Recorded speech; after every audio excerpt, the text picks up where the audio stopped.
hiyo tufanye kazi hiyo kwa pamoja, na mimi nataka niwaeleze ya kwamba Kenya itabadilika. Nilikubaliana na watu wa China.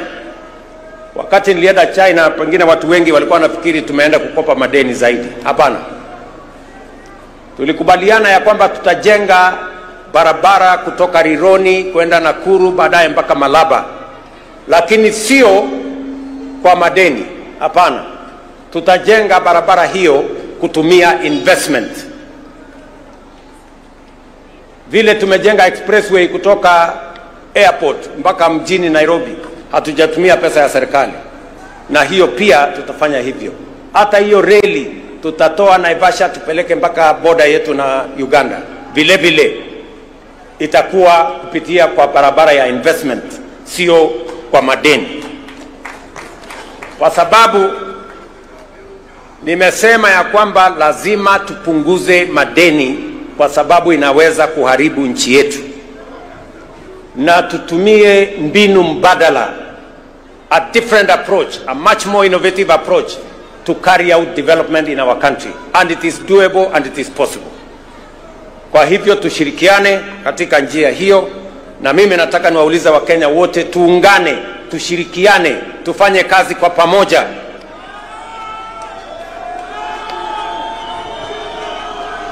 Uchaguzi inakuja 2027. Na Wakenya wataamua mambo ya uchaguzi 2027.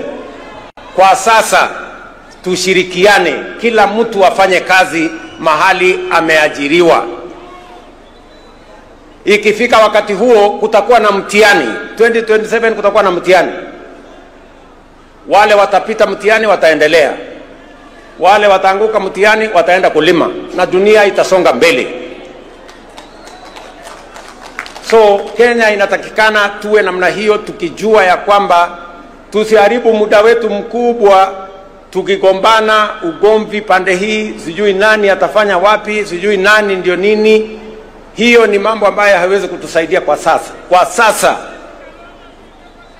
tuzalishe chakula, tusaidie wakulima wetu, tusaidie kilimo, ituzalishie chakula, ituzalishie mambo ya agroprocessing, itupatie bidhaa ambayo tutauza nje ya nchi, tuweze kudhibiti uchumi wa taifa letu la Kenya.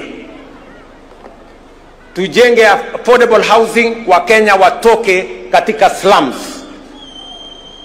Tuhakikishe kwamba kuna bima ya afya ambayo haibagui nani yako na kazi, nani hana kazi. Tuhakikishe ya kwamba tuko na amani katika taifa letu la Kenya, ili uchumi ikue na sisi wote tujivunie kuwa wa Kenya. Sisi ni nchi ya demokrasia.